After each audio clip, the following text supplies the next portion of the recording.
Mga ginang, nangyari ang isang bagay na hindi kapanipaniwala. Ang 250 pesos na ito ang pinakamahal na bagay na nabili ko sa buhay ko. Dahil sa 250 pesos na ito, sa unang pagkakataon, muli kong binili ang tunay kong sarili.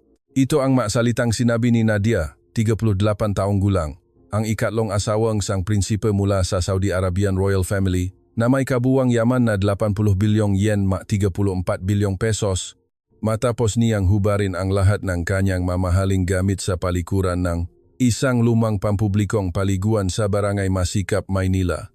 Ang kanilang pribadong jet na patungo sa Los Angeles ay nagkaroon ng engine trouble at kinailangang magsagawa ng emergency landing sa Ninoy Aquino International Airport, NAIA. 12 ultra-rich mula sa Saudi Arabia na may kabuwang yaman na mahigit 3 trilyong yen mga 125 trilyong pesos ang kinailangang manatili sa isang working class area sa Maynila sa loob ng 3 araw habang inaayos ang eroplano at sunod-sunod na nangyari ang hindi kapanipaniwalang pangyayari. Alam niyo ba, ang mga babaeng nakasuot ng 1 tahis 5 milyong pesos na damit at nagdadala ng 2 tahi 5 milyong pesos na Birkin bag ay nawalan ng imik sa sandaling nagbayad sila ng 250 pesos para sa paliligo? Sa loob ng 38 taon, hindi ko pa nakita ang tunay kong mukha. Ang nakikita ko sa salamin ay isang maskara ng makeup.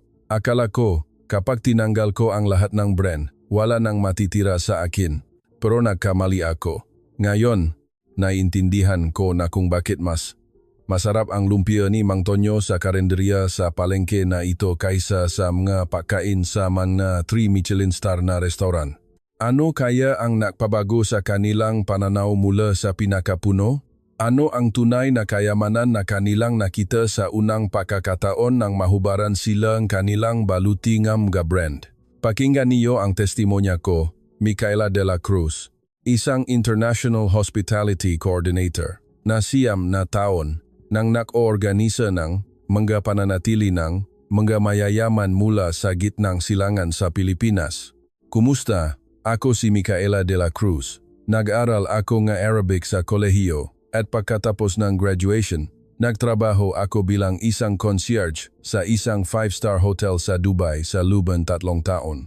Pagbalik ko sa Pilipinas, nagtatrabaho ako sa pag-organisa ng kumpletong pananatili ng mamayayamang bisita mula sa gitnang silangan. Dahil bihasa ako sa pang-araw-araw na Arabic, madalas akong nagsisilbing interpreter.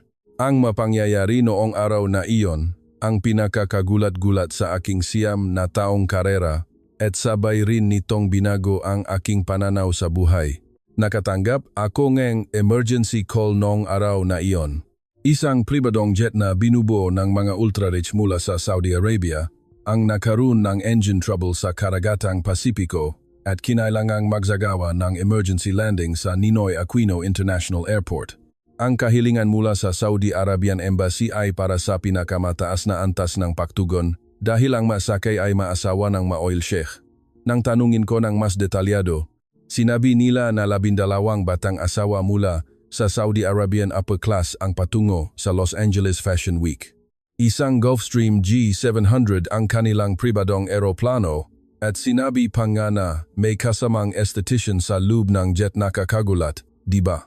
Ngunit sa ibabaw ng Karagatang Pasipiko, nagkaroon ng babala ng abnormalidad sa engine ng Unit 1, kaya sumama rin ang Unit 2 at nagsagawa ng emergency landing sa NAIA. Ayon sa diagnosis ng maintenance company, aabutin ngang hindi bababa sa 3 araw para maibigay ang mga bahagi sa internasyonal. Nagmamadali akong nagtungo sa NAIA. Habang nasa kotse, binasa ko ang listahan ng mga bisita at kinabahan ako. Ang kanilang leader ay si Nadia, 38 taong gulang, ang ikatlong asawa ni Prince Abdulaziz, isang miyembrong Saudi Arabian Royal Family. Isang intelektual si Nadia na nag-araling art history sa London University, ngunit pagkatapos ng kasal, ang tanging inaasahan sa kanya ay maging perpekto bilang asawa ng isang royal. Ang kanyang araw-araw na gawain ay nagsisimula sa 2 oras na makeup na ginagawa ng kanyang personal makeup artist. Ang isang boton ng facial cleanser ay nakakahalaga ng 15,000 pesos at ang sunscreen pa lang ay nakakahalaga ng 900,000 pesos. Kada taon katumbas ng 3,600 beses ng 250 pesos na bayad sa pampublikong paliguan. Si Fatima, 28 taong gulang, ay isang dating Paris Fashion Week model na naglakad sa mga runway sa Paris, Milan at New York. 3 beses siyang lumabas sa cover ng Vogue Arabia bilang isang Arab model at ikinasal sa founding family ng isang kumpanya ng oil refinery. Simula noon, ang pagiging magandang asawa ang naging tanging trabaho niya. Hindi pa siya nagpakita ng kanyang bare face sa ibang tao kahit isang beses sa kanyang buhay. Isang perfectionist siya na kahit tumatanggap lang room service ay kailangan pa ring maglagay ng kaunting makeup bago buksan ang pinto. Si Amina, 32 taong gulang, ay ang asawa ng panganay na anak ng pamilya Al-Harbi na namumuno sa pinakamalaking kumpanya ng langis sa Saudi Arabia. Siya ay isang matalinong babae na nagtrabaho sa isang investment bank sa London, ngunit pagkatapos ngang kasal. Inilaan niya ang kanyang buhay sa pamamahala nga yaman ng kanyang asawa. Ang kasal na ito ay isang investment at nagbigay siya ng 3 beses na return sa loob ng 5 taon. Isa siyang babae na tumpak na alam ang kabuuang halaga ng maalahas na regalo ng kanyang asawa sa reals. Mukhang wala siyang pag-aalinlangan sa pagsukat ng pagmamahal sa pera. At si Laila, 25 taong gulang, ang pinakabata sa 12. Kakakasal lang niya kalahating taon pa lang sa pangalawang anak ng pamilya Al-Harbi sa isang arranged marriage at kitang-kita ang pagkakaiba ng kanyang aura sa ibang mga asawa. Bagamat nakasuot siya ng mamahaling brand, mukha siyang hindi comfortable at madalas nakatingin sa labas ng bintana. Nakasulat sa listahan na nag-drop out siya sa universidad para magpakasal. Bago ang kasal, sinasabing nag-aaral siya ng sociology sa isang national university sa Saudi Arabia. Ang iba pang miyembro ay pawang, mga babayarin na ikinasal sa mga kilalang pamilya sa Saudi Upper Society at sa kanilang pang-araw-araw na buhay. Palagi silang may kasamang personal chef, personal stylist at personal driver. Nang lumaon, nalaman ko na karamihan sa kanila ay hindi pa nakakapunta sa supermarket. Mayroon din na hindi pa nakapagluto ang sarili nilang pagkain. Mayroon pa nga na hindi pa nakasuot kung sarili nilang sapatos. Pagdating ko sa VIP lounge ng NAIA, naghihintay na ang 12. Tulad ng inaasahan, puno sila ng high-end brands mula ulo hanggang paa. Ang Louis Vuitton, Hermes at Chanel na bag ay nakakalat sa saig. Ang amoy ngang pabango ay bumabalot sa buong lounge. Para sa kanila, ang isang 1.5 milyong pesos na bag ay tulad lamang ng isang eco bag para sa atin. Nakita ako ni Nadia at kaagad akong kinausap sa matatas na Ingles. Ikaw ang koordinator, tama? Una, gusto kong kumpirmahin kung may available sa Mandarin Oriental sa Maynila, 6 na suite room, at isang listahan ng mga restaurant na babagay sa amin maliban sa Michelin 3-star ay hindi kasama.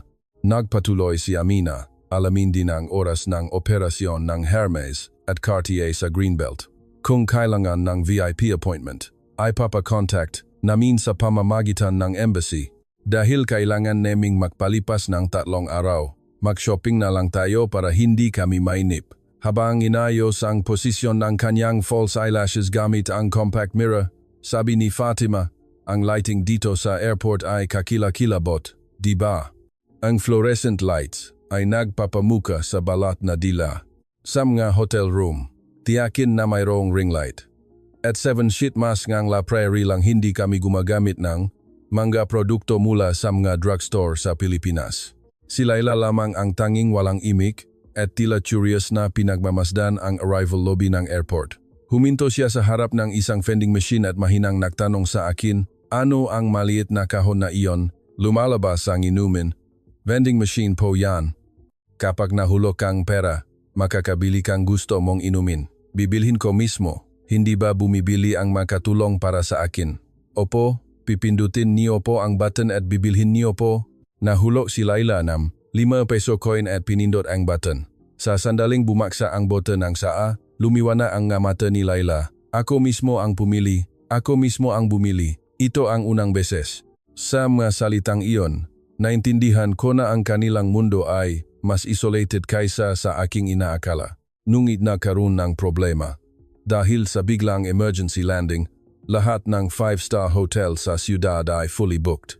Sabay-sabay ang isang international conference at isang malaking concert nung weekend na iyon. Kaya walang available na suite room o maging regular na kuwarto sa Mandarin Oriental, Ritz-Carlton o Peninsula. Ang tanging available ay ang bahay ni Aling Cora, isang lumang pensyon sa Barangay Masikap, isang working class area sa Maynila, isang native style na kuwarto sa halagang 4,000 pesos kada gabi. Sa sandaling sinabi ko kay Nadia, nanlamig siya. 4,000 pesos kada gabi, mas mababa pa sa ikasampungang presyong aking nail salon. Hindi kami pwedeng manatili sa ganyang lugar. Tigilan mo ang biro. Nagpakita si Amina ang malinaw na pagkadismaya. Nagbibiro ka ba?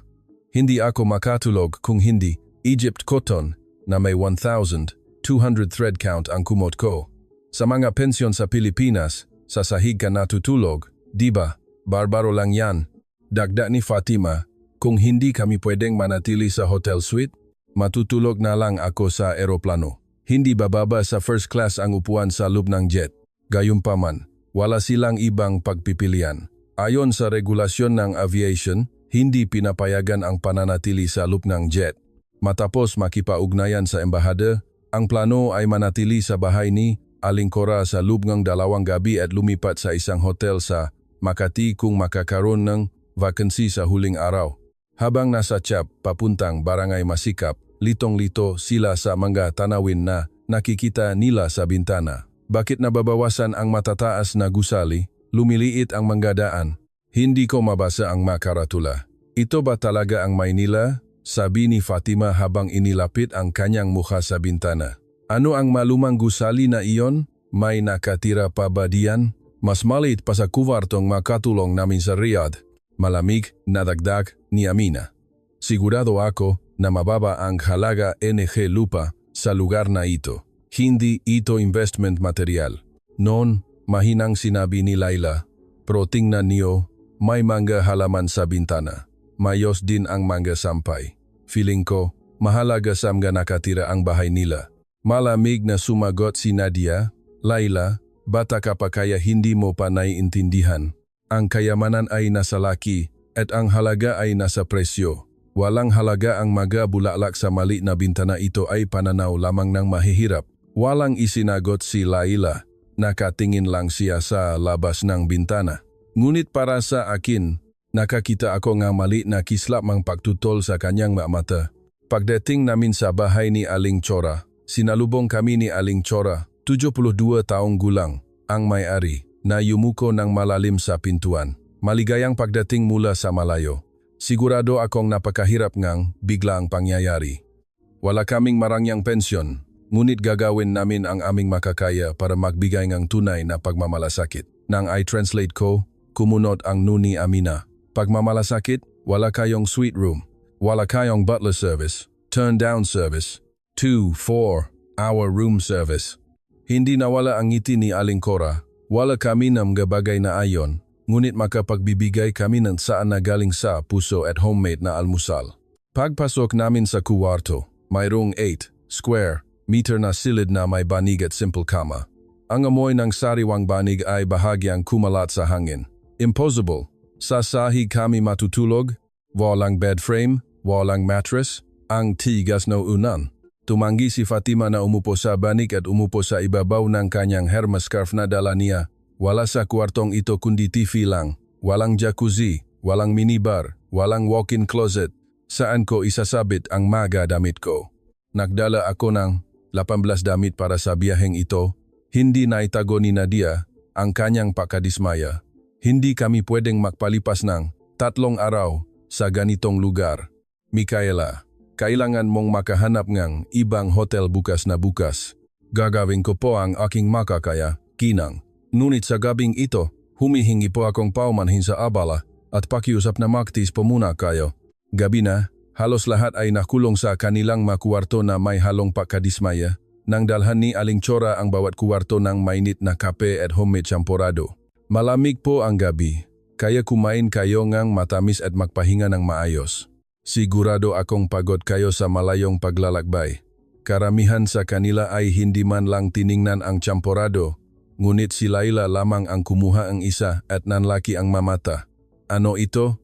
Hindi pa ako nakakain ng ganito kasarap at banayad na matamis na pagkain. Iba sa mga mamahaling dessert sa Riyadh, hindi ito tamis ng asukal, kundi isang mas malalim na tamis.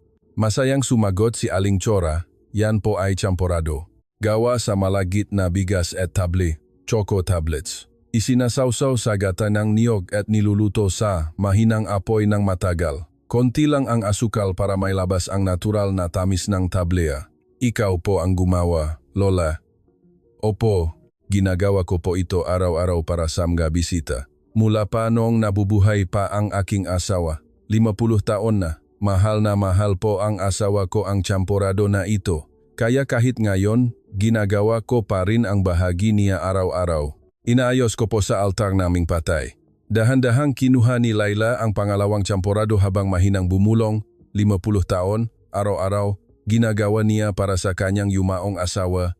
Ito pala ang pagmamahal. Hindi ginalaw ni Nadia ang champorado at sinimsim lamang ang isang lago ng kape. At pagkatapos, matagal siyang nakatingin sa labas ng bintana ng walang imik. Ang kanyang profile ay tila may nagtatagong komplikadong emosyon na sa isip ko lang ba iyon? Kinabukasan, isang hindi inaasahang pangyayari ang naghihintay. Sa likod lamang ng bahay ni Aling Cora ay mayroong bulaos ng mamalus, isang 60 taong gulang na natural na spring-fed pool. Wala ba kayong paliguan sa pensyon? Tanong ni Nadia. Sumagot si Aling Chora, may shower po. Ngunit kung gusto niyo ng malaking paliguan, irerekomenda ko ang bulaos ng mamalus sa likod. Isang pampublikong spring pool na minamahal ng mga lokal sa loob ng 60 taon. Nagpapakinang po ng balat. Pampublikong paliguan, komunal, liligo kasama ang hindi kakilala. Malakas na sabi ni Fatima, impossible. Hindi ko kayang mahubad sa harap ng ibang tao, lalo na ang lumubog sa isang tubig kasama ang hindi kakilala. Hindi ito katanggap-tanggap sa kalinisan at maging sa isip. Agad ding sumang-ayon si Amina, sa Saudi Arabia, normal lang na hindi ipakita ang balat kahit sa harap ng pamilya, lalo na sa publiko. Nagbibiro ka ba?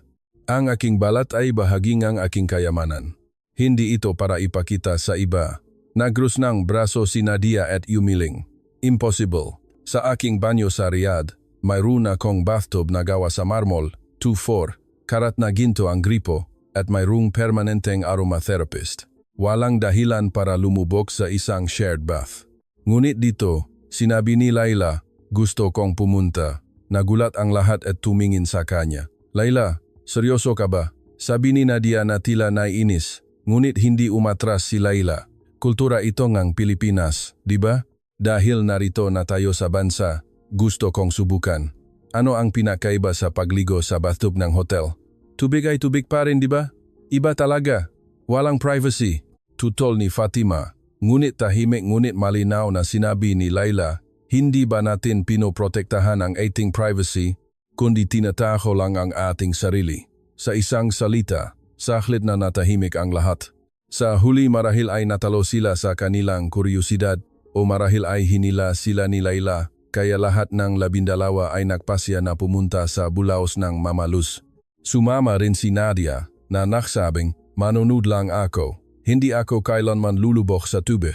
Nang tumayo kami sa pasukan ng bulaos ng mamalus, huminto si Fatima. 250 pesos para sa paliligo. Magkano yan sa Saudi Riyal? Maga 17 riyals po. 17 riyals?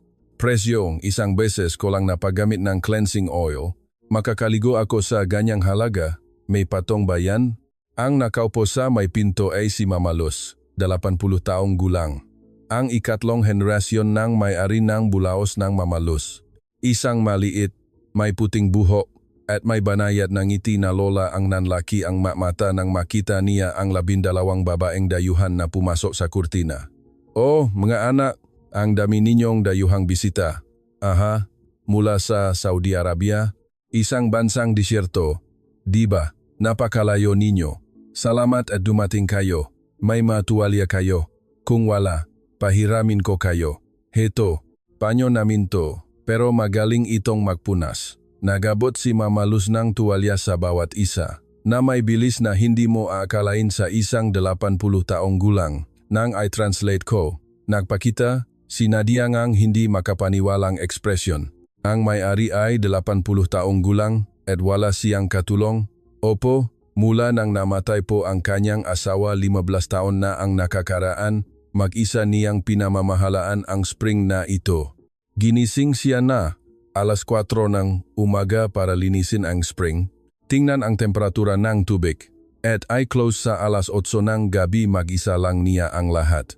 Mag-isa, araw-araw sa loob ng 15 taon, bakit hindi niya ibenta ang lumang gusaling ito at ang lupa ay magiging malaking halaga.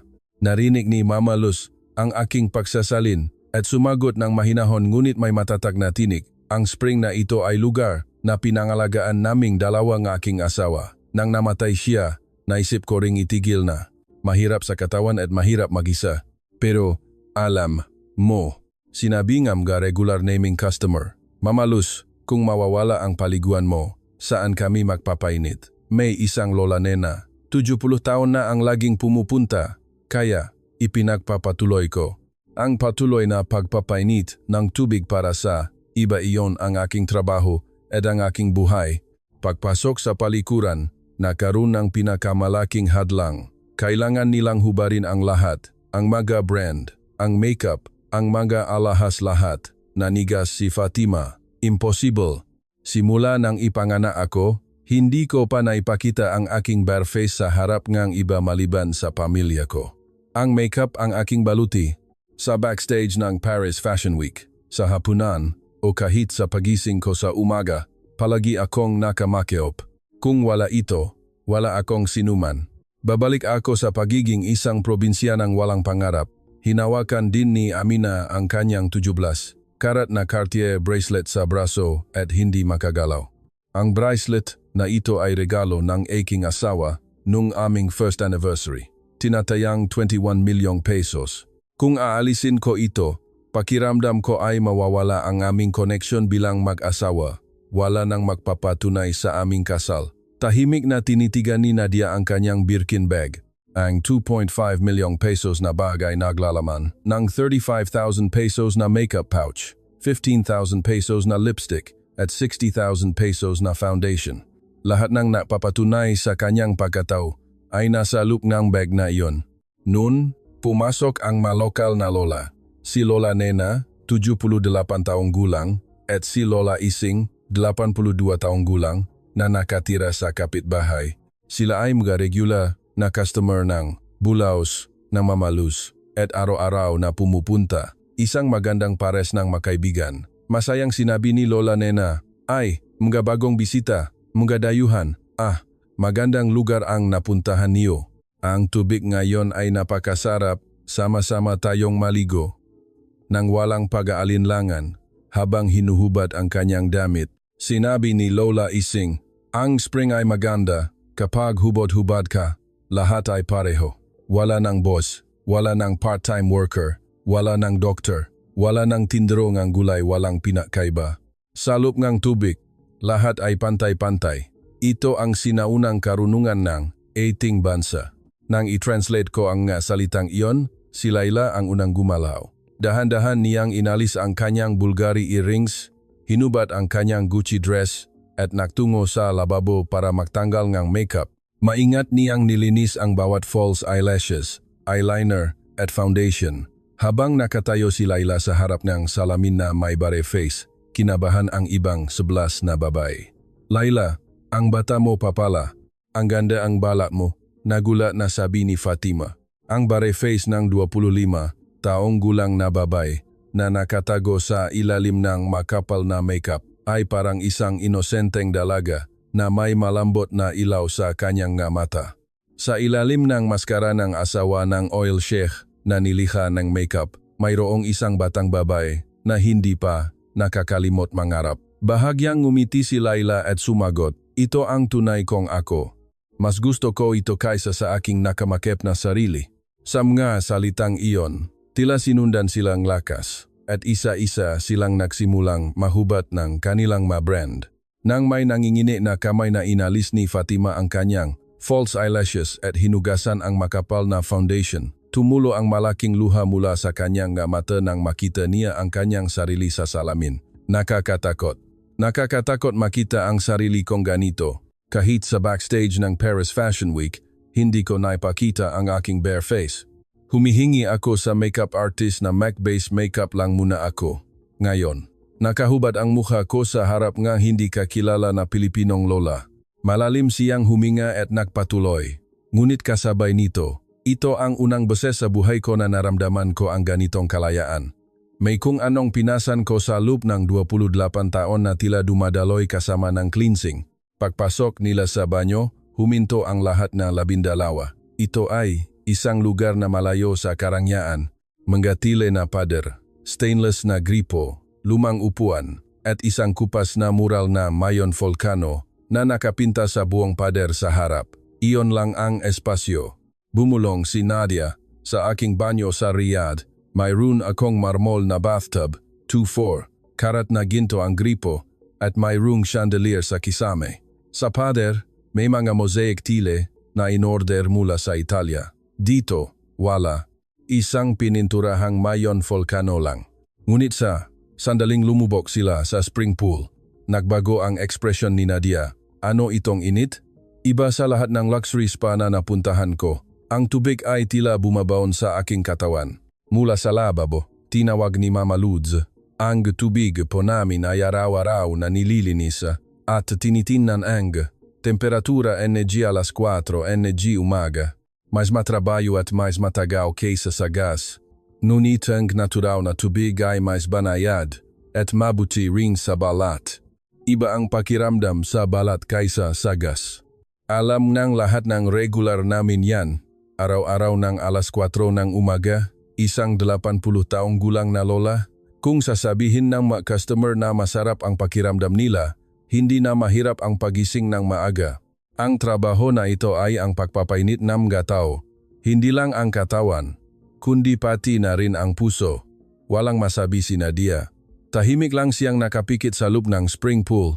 Ang lola nena na naliligo sa tabi niya ay kinausap si Fatima. Naku Hija, ang ganda ng balat mo, mas maganda ang bare face mo. Hindi mo kailangan takpan ng makeup. Nang i-translate ko, nanginginig ang mga labi ni Fatima. Mas maganda ang walang makeup. Hindi pa ako nakarinig ng ganyan sa buhay ko. Simula bata pa ako, sinasabi na ng nanay ko, magpaganda ka pa. Sa model agency, sinabihan akong magdiet ka pa, pumayat ka pa, at pagkatapos ng kasal, palaging hinihingi ng asawa ko na maging perpekto ako. Ang kagandahan na sinusukat ng iba ang lahat ng aking halaga. Ngunit ang lola na ito ay hindi ganoong kagandahan ang nakikita. Habang masarap na nagiinat si Lola Ising sa loob ng spring pool, sinabi niya, ako, 82 taong gulang na, puno na ang kulubot, lumaylay na rin ang dibdib ko. Pero, alam mo, ang lahat ng kulubot na ito ay patunay na ako ay nabuhay. Ang kulubot mula sa pagyakap sa apo ko, ang kulubot mula sa pagbibilat sa araw sa bukit, ang ibex mula sa mga gabing hindi ako nakatulog dahil sa pag-aalaga. Sa aking asawa lahat ito ay aking kasaysayan. Wala akong dapat itago. Dahil sa bawat kulubot na ito ay nakaukit ang alaala nga mamahal ko. Nagsimulang umiyak si Amina ng tahimik. Gumastos ako nga mahigit 10 milyong pesos sa aesthetics sa loob ng 5 taon para mawala ang makulubot. Botox injections, hyaluronic acid fillers, laser treatment, pero ipinagmamalaki ni Lola ang kanyang makulubot. Ano ba ang tinatanggal ko? Marahil ang tinatanggal ko ay ang patunay na ako ay nabuhay. Matapos lumabas sa spring pool, sa palikuran, binigyan sila ni Mama Luz ng bottled coffee milk. Isang 10 peso bottled coffee milk. Humigop si Fatima at agad na napasiga. Ano ito? Mayroon palang ganitong kasarap na inumin? Mas masarap pa kaysa sa espesyal na kape na ginagawa ng chef namin sa bahay na nakakahalaga nga 1,500 pesos bawat tasa. Parang hindi totoo. Tiningnan ni Amina ang label ng bote at sinabi, 60 pesos? Hindi ba 600 pesos o 6,000 pesos? Nagtawanan ang lahat. Isang natural, walang pilit na tawa matapos hubarin ang lahat ng brand. Naked face, nakasuot ng tuwalya, umiinom ng coffee milk at nagtatawanan marahil ito ang unang beses sa kanilang buhay. Habang maingat na pinupunasan ni Mama Luz ang matila sa palikuran gamit ang mop, kaswal niyang sinabi, ang coffee milk pagkatapos ng paliligo ay ang pinakamasarap na pata ng spring pool. Palagi rin itong ininom ng asawa ko. Sabi niya, mas masarap pa ito kaysa sa alak. Ganun din ang sabing lahat ng regular. Ang malamig na coffee milk sa katawan na napainit sa spring pool walang mas masarap pa. Sa mga salitang ito, sa unang pagkakataon, nanginginig ang boses ni Nadia. Iba ang pamantayan ng kaligayahan. Ang nga tao sa bansang ito ay nagiging masaya sa 250 pesos na paliligo at 60 pesos na gatas. Kami kahit pumunta sa 1,5 milyong pesos na spa, hindi pa rin kami nasisiyahan. Ano ang pinakaiba?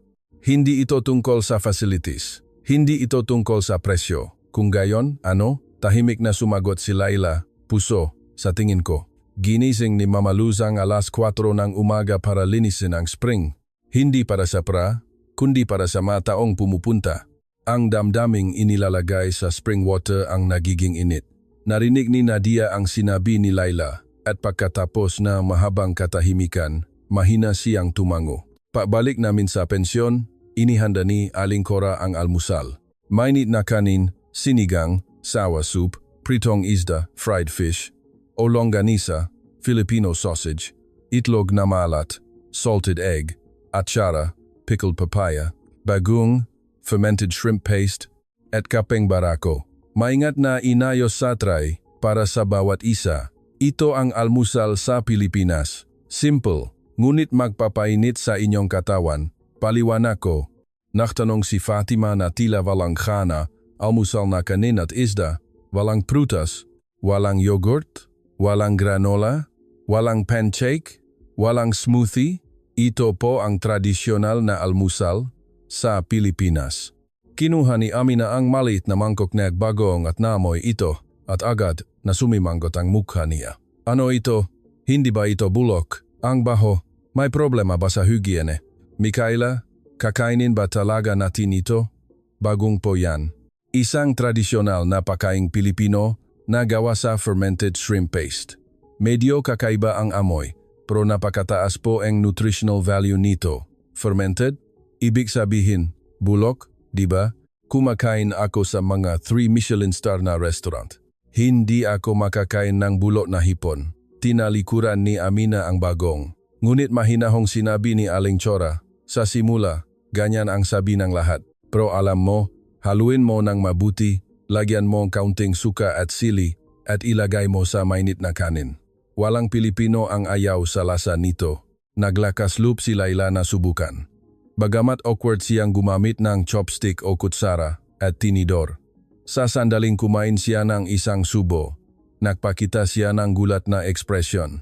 Kakaiba, malakas ang amoy, pero iba ang lasa. Mayaman at bagay sa kanin, walang ganitong pagkain sa buong mundo. Nakita ni Amina iyon at pilit na kumain ng isang subo ng bagong at tumahimik siya. Ayoko mang aminin, pero masarap yata. Pinagsisisihan ko ang paghusga ko sa hitsura at amoy. Uminom si Nadia ang sinigang at napapikit. Iba ang init na ito sa sopas. Ang lasa ngang sabaw ay tila dumadaloy sa bawat sulok ng katawan. Kagaya ng champurado kagabi at NG sinigang na ito, mayroong karaniwang punto ang mga pagkaing Pilipino. Ang pinakamataas na pagkuha ng kapangyarihan ng mga sangkap at walang dagdag na kahit ano. Ang aesthetics of subtraction. Ang mapakain namin sa Saudi ay puro addition, mas magarbo, mas marami. Pero ang Pilipinas ay iba. Kumain si Fatima ng pritong isda at napasigaw. Ang balat ng isda ay malutong at ang laman ay malambot. Simple lang ang asin pero napakalalim ng lasa. Sa Paris, ang fish dish ay may butter sauce o white wine sauce.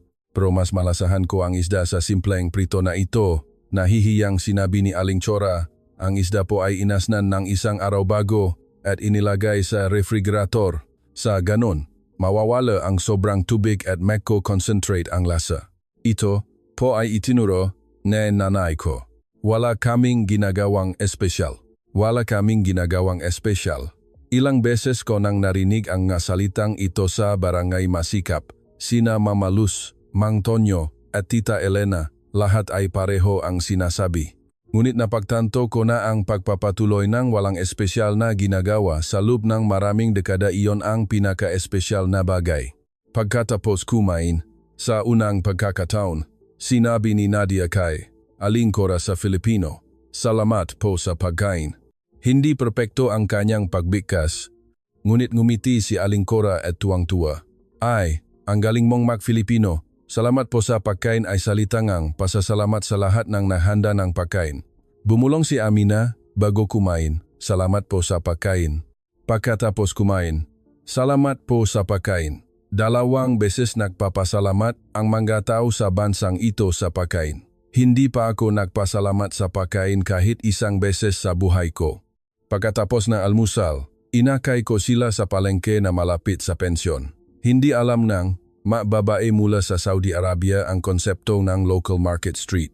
Ang kanilang pamimili ay sa mga malalaking shopping mall sa Riyadh, sa Champs-Élysées sa Paris, sa Dubai Mall, o nag-order online ng mga bagong brand. Ibig sabihin, hindi pa sila nakaranas ng pamimili kung saan nakikita nila ang mukhangang nagbebenta. Hindi rin nila alam kung saan nanggagaling ang pagkain, hindi nila alam ang presyo ng gulay, at hindi pa sila nakapagbitbit na sarili nilang shopping bag. Sa sandaling pumasok kami sa arkong ang palengke, kumunot ang nuni Amina. "Ito ang shopping area, ang makaratula ay luma, at ang daan ay sementado. Walang eskalator o aircon. Ito ba ay sok market? Palengke po yan. Lugar kung saan namimili ang mga lokal araw-araw. May mas specialized na tindahan ng karne, isda, gulay, at iba pa. May mas specialized na tindahan? Hindi ba dapat lahat ito ay nasa loob ng isang shopping mall? Hindi praktikal." Ipinakita ni Amina ang malinaw na pagkadismaya. Ang una nilang pinuntahan ay ang karenderya ni Mang Tonyo, isang 45 taong gulang na karenderya na nagbebenta ng malutong bahay. Si Mang Tonyo, 68 taong gulang, ang may-ari, ay nagpipritong lumpiang gulay sa harap ng tindahan. Ang tunog ng langis na kumakalat at ang amoy ng crispy na lumpia ay bumabalot sa kalsada. Sa tabi ng platong ginadgat na repolyo, sunod-sunod na iniaahon mula sa langis ang ginintuang lumpia. 40 pesos ang isa. Mainit pa, kaya kainin niyo agad. Masayang inabot ni Mang Tonyo ang lumpia at si Laila ang unang tumanggap nito. Sa sandaling kumagat siya, nanlaki ang mamata ni Laila. "Mainit. Pero masarap. May ganitong kasarap na pagkain sa 40 pesos? Ang snack sa food court sa Riyadh ay hindi bababa sa 400 pesos. At mas masarap pa ito ng 10 beses." Kinuha ni Nadia ang lumpia ng may pagdududa. Tulad ng isang food critic na tiningnan ang crispy na balat. Inobserbahan ang loob at pagkatapos ay kumagat. Mga 3 segundo ang katahimikan. "Ano itong gulay?" "Ang lasang tunay na gulay." Nanginginig ang boses ni Nadia. Ang mashed potatoes sa mga luxury restaurant sa Riyadh ay may truffle oil, saffron, at French butter. Bawat plato ay nakakahalaga ng mahigit 2,500 pesos. Pero ang lumpia na ito ay gawa lamang sa natural na tamis ng gulay. Walang dagdag na kung ano. Ngunit perpekto. Nang tanungin ko si Mang Tonyo kung may ginagamit siyang espesyal na sangkap, nahihiya siyang kakamot-kamot sa ulo at sumagot, "Wala namang espesyal, sariwang gulay at giniling na karne. Iyon lang, naghahanda ako mula alas 4 ng umaga." Ang gulay ay hinuhugasan isa-isa at ang masangkap ay pinipira-piraso. Hindi ako gumagamit ng makina. Sa pamamagitan ng kamay, nalalaman ko ang tamang dami ng tubig ng gulay. Hindi masyadong matigas, hindi rin masyadong malambot. Sa kamay ko lang nalalaman ang tamang pagpiprito. 45 taon na, araw-araw na ginagawa ko ang parehong bagay. Habang kumakain ng lumpia, biglang nagsimulang umiyak si Fatima. "Bakit ka umiyak? May umiyak ba sa lumpia?" Nagulat na tanong ni Amina. Hindi ko alam, pero habang kinakain ko ang lumpia na ito, naalaala ko ang luto ng nanay ko. Pagkatapos ng kasal, sa loob ng 6 na taon, ang luto lang ng personal chef ang kinakain ko. Mamahalin, perpekto, at maganda ang presentation, pagkaing makakaroon ng daan-daang likes sa Instagram. Pero may kulang. Palagi kong iniisip na may kulang, pero hindi ko alam kung gaano. Ang mayroon ang lumpia na ito nawala sa apagkainan ko ay ang initan na grami kamayan na nagluto. Ang asawa ni Mang Tonyo na si Aling Paching, 65 taong gulang na tumutulong sa kanya, ay napansin ang luha ni Fatima at tahimik na inabot ang isang plato ng ginadgat na repolyo. Huwag kang umiyak, Hija. Heto, kumain ka rin ng repolyo. Mas masarap kapag kinain mo kasama ng lumpia. Tinitigan ni Fatima ang mukha ni Aling Pacing at lalo pang umiyak. Ang babaeng ito, hindi man lang nagtanong kung bakit ako umiyak, basta inabutan lang ako ng repolyo.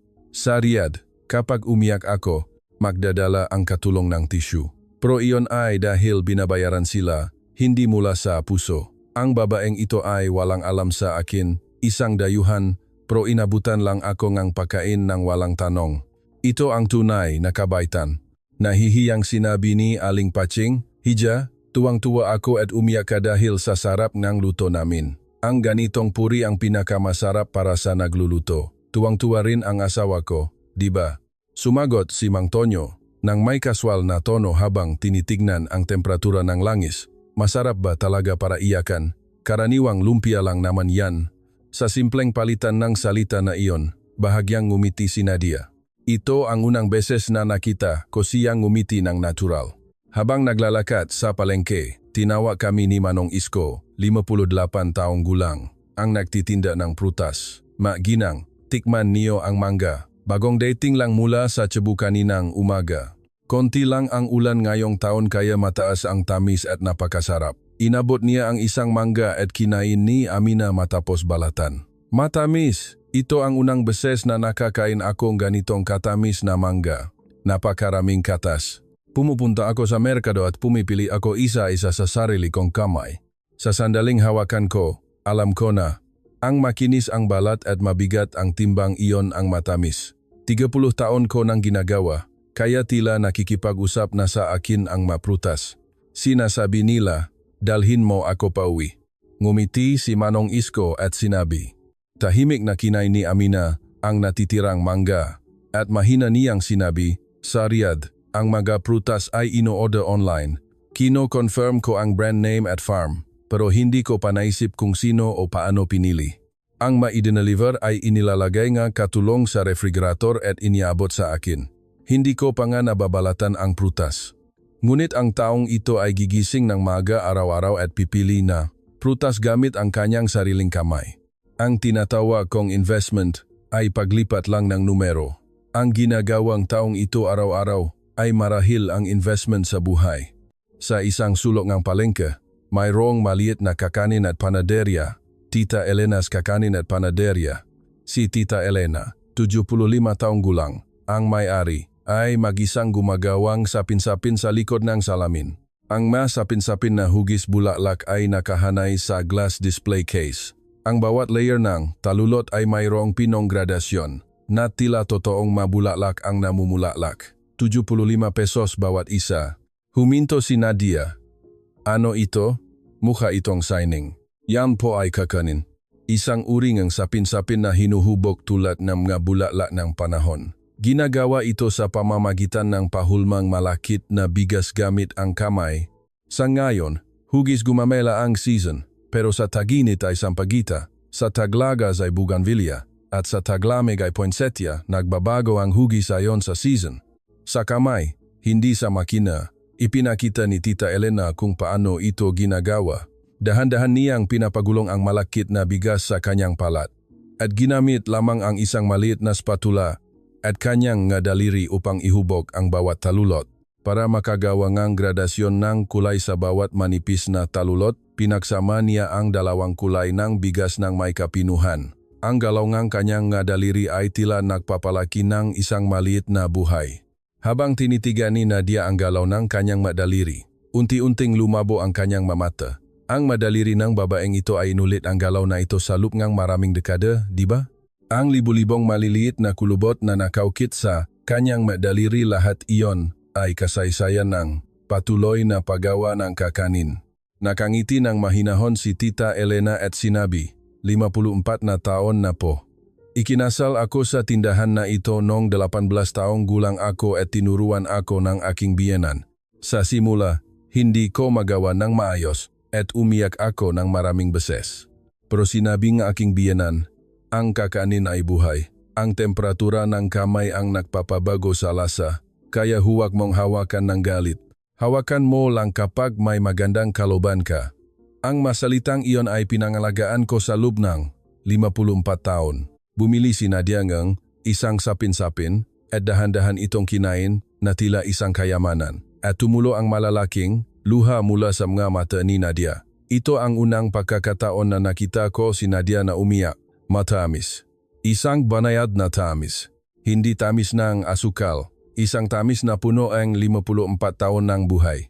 Nanginginig ang boses ni Nadia at nagpatuloy. Ano ang laman ng 2,500 milyong pesos na Birkin bike na dala ko? Isang produkto lang na ginawa sa pabrika. May logo lang ng brand, kaya 1,5 milyong pesos. Pero ang maliit na kakanin na ito sa halagang 75 pesos ay puno ng 54 taon ng pagsasanay ng lola na ito. Ang kanyang maingat na pagtatrabaho araw-araw na namana sa kanyang biyenan at ang kanyang pagmamahal sa mga customer. Ang presyo at halaga ay dalawang makaibang bagay pala. Sa loob ng 38 taon, hindi ko napansin ang pagkakaiba na ito. Dahan-dahang hinawakan ni Tita Elena ang kamay ni Nadia. Isang maliit at mainit na kamay na patuloy na gumagawa ng kakanin. Maligayang pagdating mula sa malayo, Hija. Pinupuri ng iyong luha ang aking kakanin. May umiyak na tao dahil masarap ang kakanin wala ng mas mahusay na papuri kaysa doon. Sa loob ng 54 taon, masarap sa pakiramdam na ginawa ko ito. Kinagabihan. Pabalik namin sa bahay ni Aling Cora. Tinipon ni Nadia ang iba pang 11 at sinabi, bukas, bumalik tayo sa spring pool. At kumain tayo ng tanghalian sa palengke. May nakita na akong available na hotel sa Makati, pero gusto kong manatili dito. Nagulat ang lahat. Si Nadia, na nagsabing hindi siya mananatili maliban sa 5-star hotel. Nadia, tinanggihan mo ang 5-star hotel? Ang Egypt cotton na may 1,200 thread count na kumo. Nanlaki ang mga mata ni Fatima. Ngunit mahinahong sinabi ni Nadia, mayroon ang pensyon na ito na wala sa 5-star hotel. Ang champorado ni Aling Chora, ang spring pool ni Mama Luz, ang lumpia ni Mang Tonyo, ang sapin-sapin ni Tita Elena. Ito ay may halaga na mas mataas pa kaysa sa mga Michelin star o Forbes ranking. Isang bagay na hindi kailanman mabibili ng pera. Sa loob ng 38 taon, naniwala ako na lahat ay nabibili ng pera. Pero nakamali ako. Masayang ngumiti si Laila. Ramdam ko na po iyan mula pa sa simula. Pero wala po akong lakas na loob na sabihin. Sobrang saya ko po na narinig ko po iyan mula sa inyo, Nadia. Kinabukasan, sa ikatlong beses na pagbisita sa spring pool, wala nang nag-atubili. Walang pag-alinlangan sa paghubad ng brand. Walang kahihiyan sa pagpasok, sa bulaos ng walang makeup. At ipinagmamalaki pa nga ang pag-inom ng 10 peso coffee milk. Sinalubong sila ang mga regular na Lola Nena at Lola Ising ng may ngiti, ay, dumating na naman kayo. Maregular na kayo ngayon. Sa loob ng spring pool, nagtanong si Nadia kay Lola Nena. Lola Nena, masaya po ba kayo? Kumunot ang nuni Lola Nena ng may pagtataka at sumagot. Masaya ako, Hija. Araw-araw, gigising ako, iinom kape, pupunta sa spring pool at makikipag-usap kay Mama Luz. Mamimili sa palengke. At sa hapon, dadalaw ang aking apo. Sapat na iyon para maging masaya. Iyon lang po. Walang brand bag, walang luxury restaurant, walang aesthetics, walang overseas travel. Hindi ko kailangan ang mga bagay na iyon, Hija. Dahil mayroon akong mahal sa buhay, may mainit na spring pool, masarap na pagkain, malusog na katawan, at nakikipag-usap kay Lola Ising. Ano pa ang kailangan ko? Dagdag ni Lola Ising. 70 taon na kaming makaibigan. Makatabi kami sa elementarya. At simula noon, lahat kasal, panganganak, pagkamatay nga, asawa lahat ay sama-sama naming nilagpasan. Ang pagkakaroon ng kaibigan ang pinakamagandang kayamanan. Umiyak si Nadia ng tahimik sa loob ng spring pool. Nakatira ako sa isang 10-bedroom mansion sa Riyadh. Mayroon akong 3 swimming pool, 8 banyo, 14 na katulong, isang rose garden sa bakuran, at 8 luxury car sa garahe. Ngunit sa hapunan, palagi akong mag-isa. Ang aking asawa ay kumakain sa ibang silid kasama ang kanyang ibang asawa. Walang 70 taong matalik na kaibigan. Ang pagkain ng mainit na hapunan kasama ang mahal sa buhay, ang simpleng bagay na ito ay wala sa akin. Nginatngat ni Amina ang kanyang labi at sinabi ko na ang kasal ay isang investment. Ang return ay isang diamond necklace, isang apartment sa limitadong edisyon sa Paris. Sa papel, isang malaking tagumpay. Ngunit ang tunay na return ay isang mainit na hapagkainan kasama ang mainit na kamay. Sa harap ng kayamanan ni Lola Nena, walang halaga ang aking investment portfolio. Tahimik ngunit matatag na nagsalita si Fatima. Nang palakpakan ako sa Paris Fashion Week runway, akala ko na sa tuktok ako ng mundo. Libo-libong manonood ang nakatingin sa akin. Ngunit ang hubad ng itingam galola na ito ay mas mainit kaysa sa palakpak na iyon. Ang kagandahan ay hindi ang nakikita, kundi ang koneksyon sa puso ng iba. Ang pagtingin sa isa't isa. Iyon ang tunay na kagandahan. Nang lumabas sila sa spring pool, sinabi ni Laila kay Mama Luz, "Mama Luz, mahal na mahal ko po ang spring pool na ito. Dito, wala pong pakialam kung sino ang pinakasalan ko. Tinatrato lang nila ako bilang isang ordinaryong babae." Mahinahong sumagot si Mama Luz, "Natural lang, Hija. Walang social status sa paliguan. Lahat tayo ay ipinanganak na hubot-hubad. At sa huli, hubot-hubad din tayo aalis. Lahat ng isinusuot natin sa pagitan ay mga palamuti lang.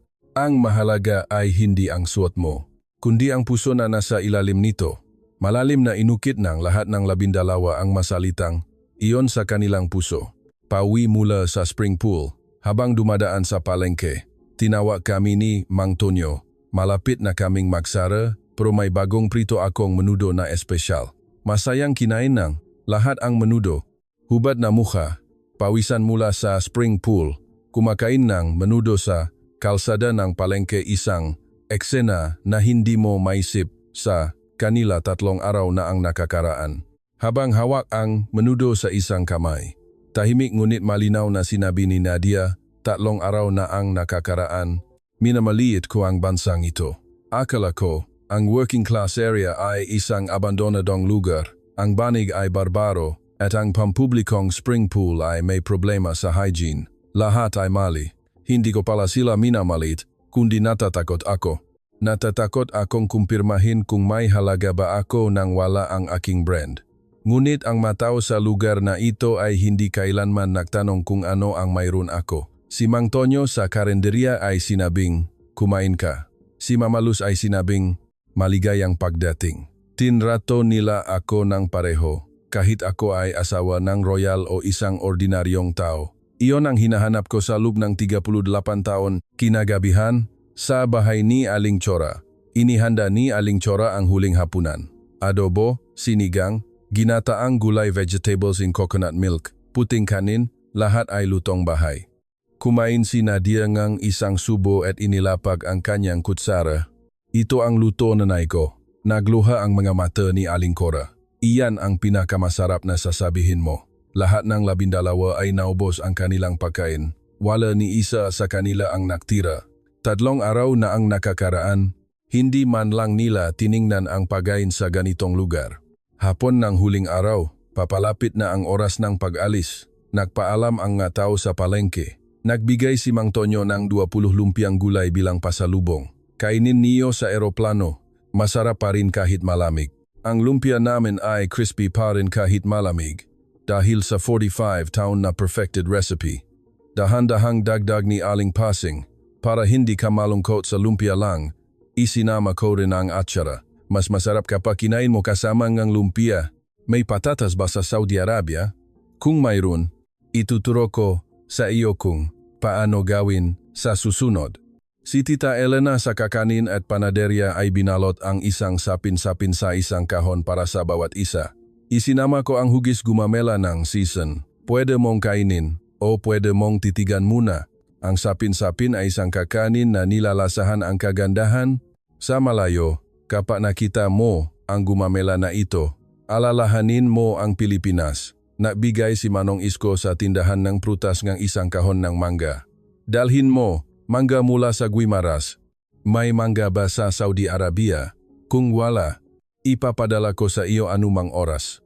Sabihin mo lang, pwede namang ipadala sa international courier, di ba?" Manong Isko, Mas mahal ang shipping fee papuntang Saudi Arabia kaysa sa mangga. Wala akong pakialam. Nagustuhan niya ang mangga namin. Hindi ito tungkol sa pera.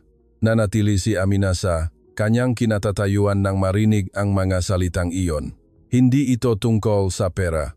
Gusto kong iparinig ang mga salitang ito sa mga investment analyst sa Riyadh. Inabot ni Aling Cora ang isang panyo na may burangang pangalan ng bawat isa sa Arabic. Kinagabihan, habang tinitignan ang sample ng pangalan na sinulat ko, binurdahan niya ang lahat ng 12 panyo sa pamamagitan ng kamay. Hindi ako sanay sa pagsulat na iyon, kaya paumanhin kung may mali. Paulit-ulit kong ginawa, ngunit bawat letra ay gawa sa puso.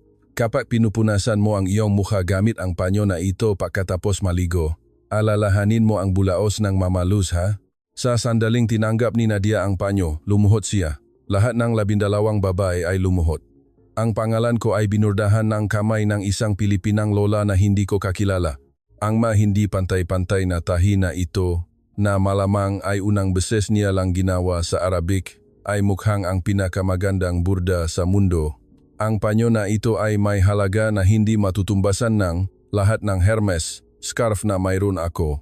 Umiiyak na patuloy si Nadia. Umiiyak din si Fatima. Nung Paris Fashion Week model pa ako, pinadalhan ako ng mga damit at accessories mula sa mga designer sa buong mundo. Limited edition na Chanel dress, Dior evening gown, Givenchy Haute Couture. Ngunit wala ni isa sa mga ito ang ginawa para sa akin. Walang ni isa na may burda ng pangalan ko. Naging promo items lang ito na ipinamimigay sa mga celebrity. Ang panyo na ito ang unang tunay na regalo na natanggap ko sa buhay ko na ginawa para lamang sa akin.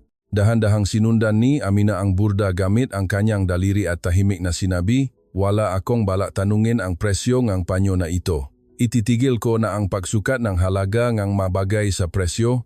Sa loob ng 5 taon, sinukat ko ang lahat ng bagay sa investment return.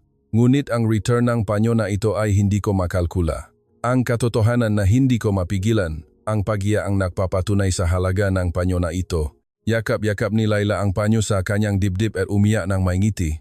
Sa loob ng 3 araw na ito, sa unang pagkakataon, nalaman ko kung sino ako. Hindi asawa ng Sheikh, hindi kasangkapan sa arranged marriage, hindi manugang ng pamilya Al-Harbi, kundi isang ordinaryong 25 taong gulang na babae, isang ordinaryong babae na may bar face, kumakain ng lumpia, at tumatawa sa spring pool. Sapat na iyon para maging masaya. Si Mama Luz sa bulaos ng Mama Luz ay yumuko ng malalim sa lahat sa huli. Bumalik kayo anumang oras. Palagi kong papanatilihing mainit ang tubig. Mainit na bansa ang Saudi Arabia, diba? Pero mas masarap ang paliligo para sa mga tao sa mainit na bansa. Hihintayin ko kayo. Habang nasa kotse patungong airport, nanatili silang tahimik sa loob ng ilang sandali. Lahat ng 12 babae ay nakatitig sa tanawin ng Maynila na dumadaan sa bintana na may ibang mata kaysa sa kanilang pagdating. Ang tanawin ng working class area na noon ay mukhang luma, maliit, at parang abandonadong lugar na kailangan ng gibain ay ngayon ay mukhang mainit at minamahal. Isang maliit na pasong bulaklak sa bintanang isang maliit na bahay, isang matandang lalaki na nagpapakain ng pusa sa eskinita. Isang lola na nakbibisikleta na may daladalang sako ng gulay sa basket sa harap ng bisikleta. Isang matandang lalaki na nag-ayos ng sirang hawakan ng kaldero sa isang maliit na tindahan ng hardware sa dulo ng palengke sa bawat eksena na dati nilang minamaliit bilang mahirap ay ngayon ay tila may malalim na kahulugan. Idinikit ni Laila ang kanyang sa salamin ng bintana at bumulong. Ang matao sa lugar na ito ay ginagawa ang kanilang buhay sa sarili nilang makamay. Gigising sila sa umaga at maglulutong sarili nilang pagkain, magsasampayng sarili nilang labada, mamimiling sarili nilang grocery, at nabubuhay sa sarili nilang kamay. Sa Riyadh, wala akong ni isang bagay na ginawa sa sarili ko. Kahit sapatos, ipinapagawa ko pa sa katulong. Pero ang mabuhay sa sarili mong kamay napakaganda pala nito. Tahimik na dakdak ni Amina. Naalala mo ba noong unang beses na bumili si Laila ng sa vending machine? Noong una, pinaktawanan ko siya. Pero ngayon naiintindihan ko. Kung gaano kahalaga ang pagpindot ng button sa sarili mong kamay at pagkuha ng isang bagay sa sarili mong lakas.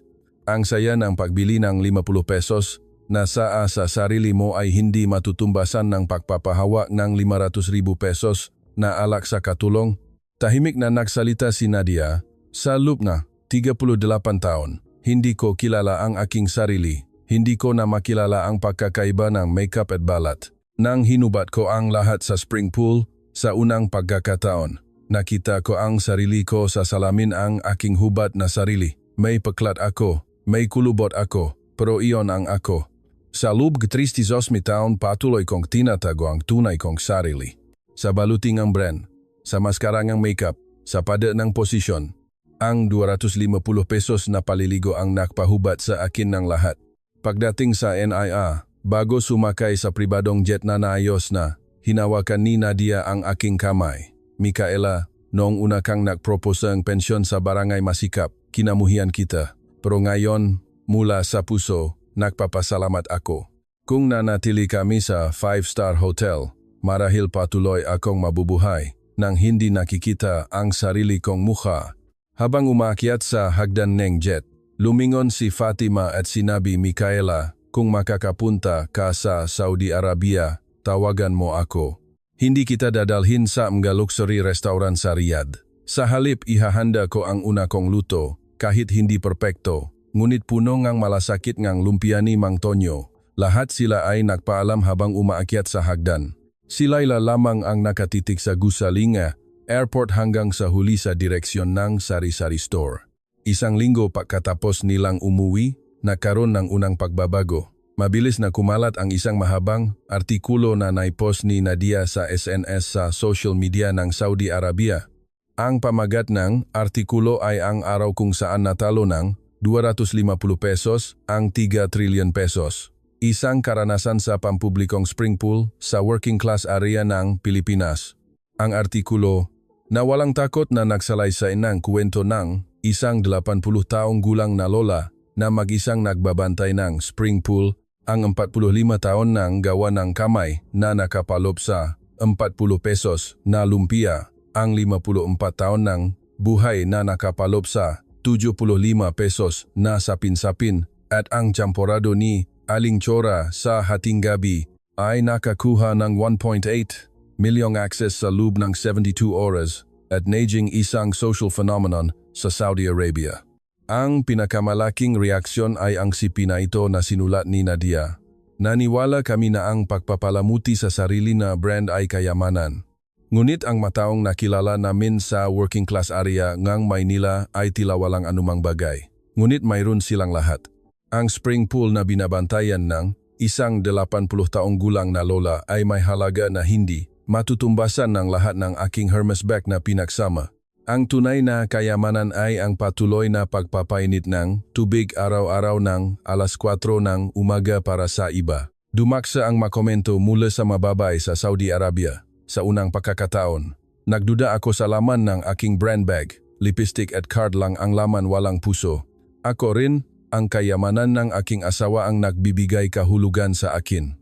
Nabuksan ang aking mga mata matapos basahin ang artikulong ito. Gusto kong pumunta sa Pilipinas, hindi sa 5-star hotel, kundi sa spring pool na ito. Gusto kong tikman ang 40 pesos na lumpia. Isang interview mula sa Al Jazeera, ang pinakamalaking news media sa gitnang silangan, ang humiling kay Nadia na magbigay ng pahayag.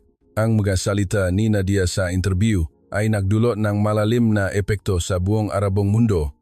Nagkamali kami, mga babae sa Gulf countries, sa kahulugan ng kayamanan.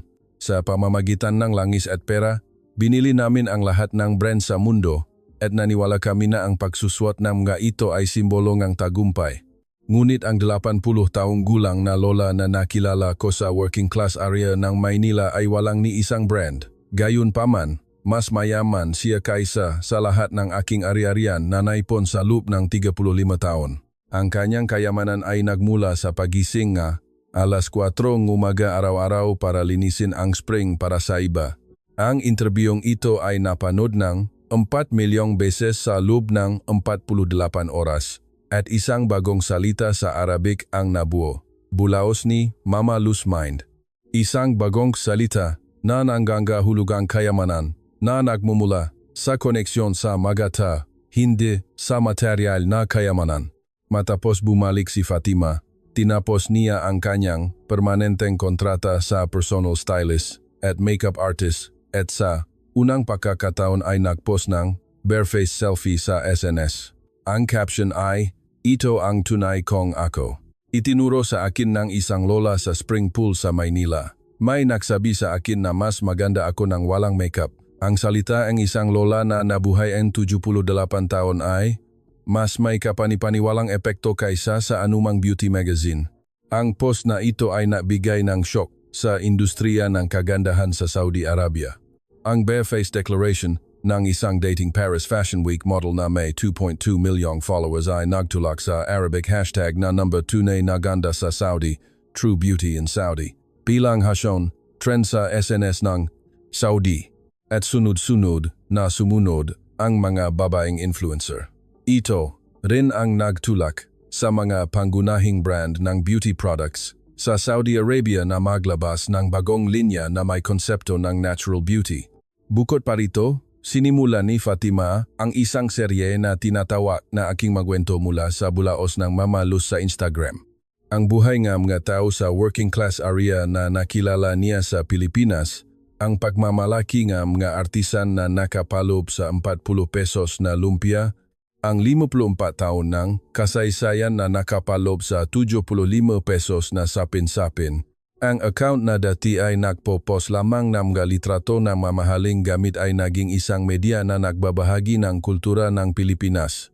Ang kanyang followers ay lumago sa 3.5 milyon sa loob ng 6 na buwan. Si Amina ang nagkaroon ng pinakamalaking pagbabago.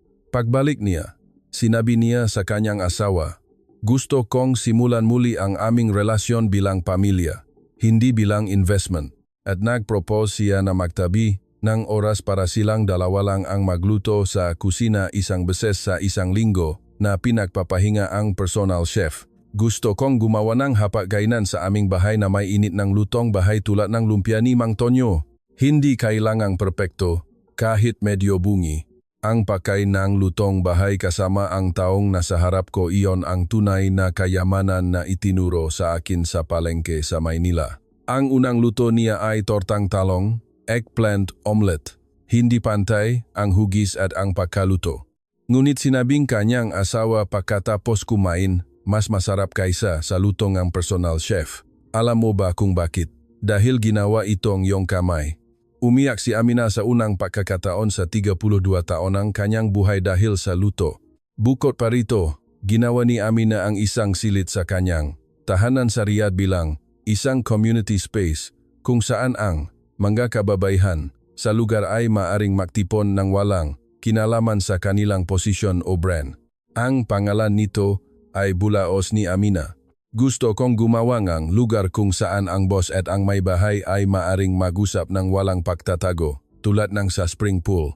Dito, lahat ay nagtatawagan sa pangalan hindi bilang manugang ng pamilya Al-Harbi o asawa ng oil sheikh, kundi bilang Amina lamang." Sa loob ng 3 buwan mula ng buksan, mahigit 200 kababaihan ang bumibisita sa Bulaos ni Amina buwan-buwan. May cooking class, book club, at sewing time. Ang tanging patakaran ay bawal ang pag-usap tungkol sa brand.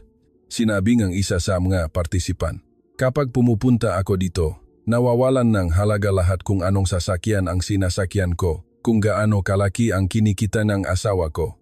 Lahat kami ay nag-usap bilang ordinaryong kababaihan. May ganitong lugar pala sa Saudi Arabia." Pagaraan ng 3 buwan, nagsimulang mapansin ito ng Saudi Arabian Ministry of Culture. Isang espesyal na team ang itinatag para mag-aral ng kultura ng working class area ng Pilipinas. Sinimulan ang investigasyon tungkol sa sistema ng palengke, ang teknik ng artisan, at ang kultural at sosyal na halaga ng mga pampublikong spring pool. Si Nadia ay hinirang bilang consultant ng Ministry of Culture at nagsulat ng isang ulat tungkol sa The Philosophy of Filipino Abundance.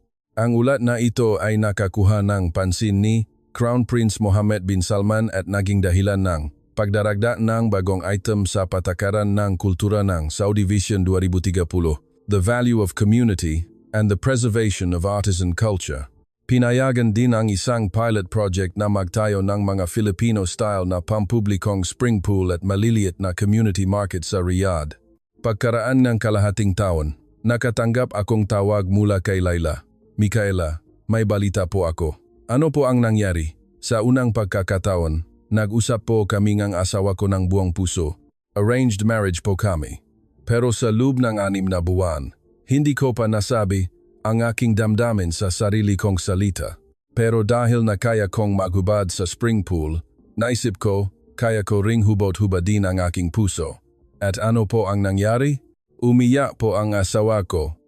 Sabi niya, ako rin, tinanggap ko lang ang arranged marriage. Wala akong alam tungkol sa iyo, at hindi ko sinubukang alamin. At simula noon, gabi-gabi na po kaming nag-usap tungkol sa aming pagkabata, mga pangarap, mga kinatatakutan. 6 na buwan na kaming kasal, pero ngayon lang namin naramdaman na nakakilala kami sa unang pagkakataon.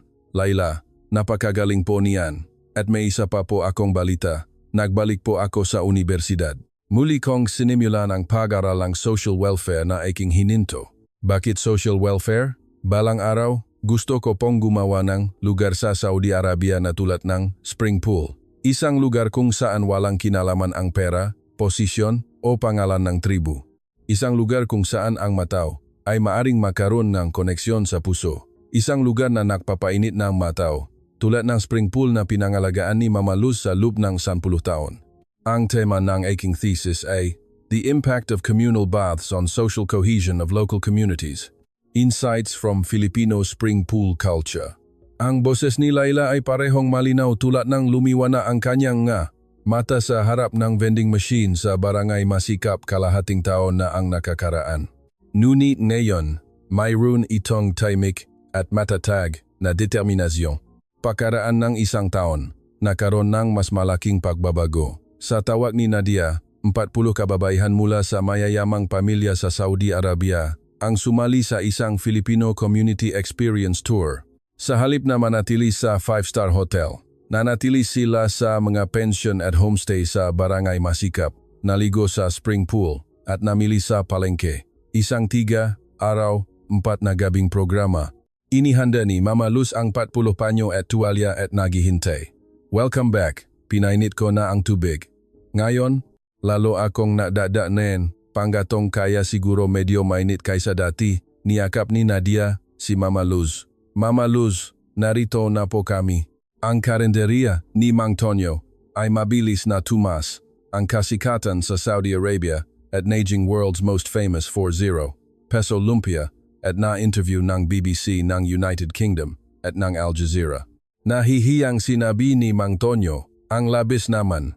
Ginising ko lang ako araw-araw ng 4:00 ng umaga para magbalat ng gulay. Wala naman akong ginagawang espesyal.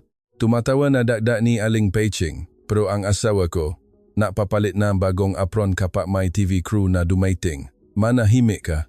Aksidente lang iyong. Ang kakanin at panaderia ni Tita Elena ay nakatanggap ng maraming inquiry mula sa mababae sa Saudi Arabia na gustong matuto kung paano gumawa ng sapin-sapin. Si Tita Elena, sa edad na 75, sa tulong ng kanyang apo, ay nagsimula ng online lesson. Naipapasa pa rin pala ang init ng kamay kahit sa screen.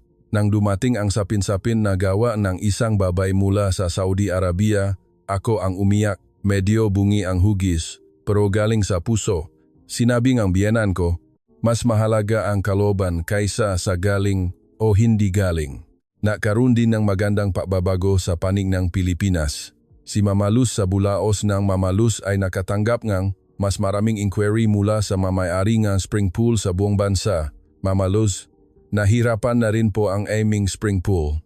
Paano po namin ito mapagpapatuloy? Sumagot si Mama Luz sa telepono. Wala naman akong ginagawang espesyal, hija. Iniisip ko lang ang mataong pumupunta at pinapainit ko ang tubig araw-araw. Pero, alam mo, ang pagpapatuloy niyan ang pinakamahirap at pinakamahalagang bagay. Madalas sabihin na asawa ko, ang tubig ay lumalamig, pero ang puso ay hindi dapat lumamig. Ang masalitang ito ay kumalat sa SNS at naging Mama Luz's wisdom sa matagahangan ng spring pool sa buong Pilipinas. 5 spring pool sa buong bansa na malapit ng maksara ay nagpasya na ipagpatuloy din namin at nagpatuloy sa operasyon. Isang salita mula sa isang 80 taong gulang na lola ang lumampas sa karagatan at kumalat sa Saudi Arabia at bumalik sa Pilipinas at naging lakas para pangalagaan ang kultura ng spring pool. Mayroon pa bang mas magandang sirkulasyon kaysa dito? Sa palengke ng Barangay Masikap, inilagay ang makaratula sa Arabic.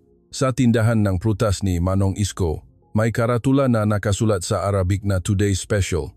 Sa karenderya ni Mang Tonyo, may sticker na nakasulat sa English at Arabic na World's Best, 40 peso lumpia. Nakuha ni Manong Isko ang 3 Arabic na pagbati. Marhaba, hala, yala, sapat na iyan. Ang ngiti at masarap na mangga ay sapat na para makaintindihan. Kahit hindi makaintindihan ang salita, kapag nagbabahagi kayo ngang masarap na pagkain, nagiging kaibigan kayo. Sa isang mensahe na natanggap ko kamakailan mula kay Nadia, may kasamang isang larawan. Isang larawan ng panyo mula sa bulaos ng Mama Luz na nakasabit sa banyo ng kanyang mansyon sa Riyadh. Ang panyo na ginawa at ipinadala ni Aling Cora. Nakasulat sa mensahe, Micaela, araw-araw, pagkatapos kong mag-shower, naliligo ako. Ang tubig na lumalabas mula sa 24 karat na ginto na gripo ay mainit pa rin. Ngunit hindi ito matutumbasan ng init ng tubig mula sa bulaos ng Mama Luz.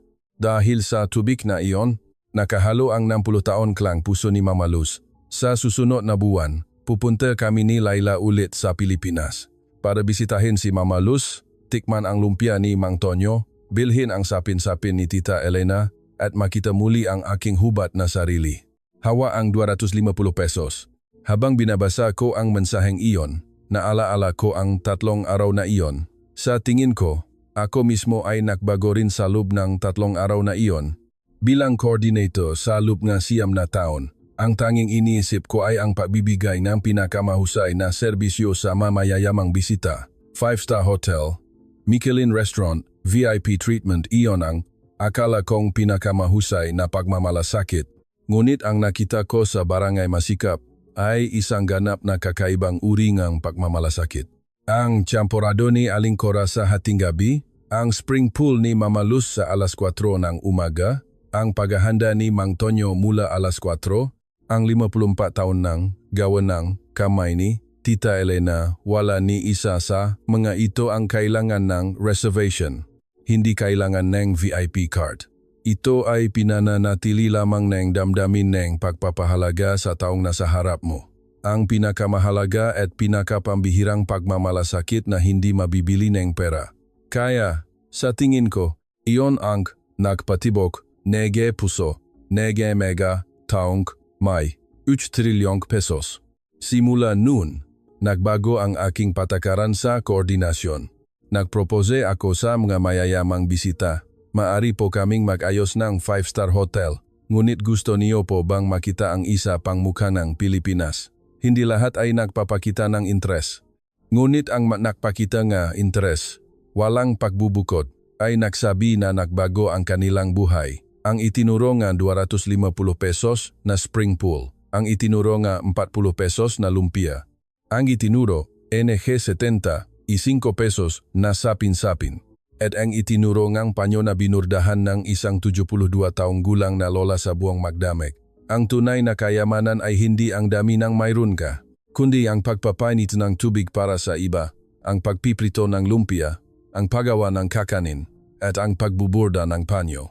Sa init, naga-kamay na iyon, naroon ang tunay na kayamanan na hindi mabibili na 3 trilyong pesos.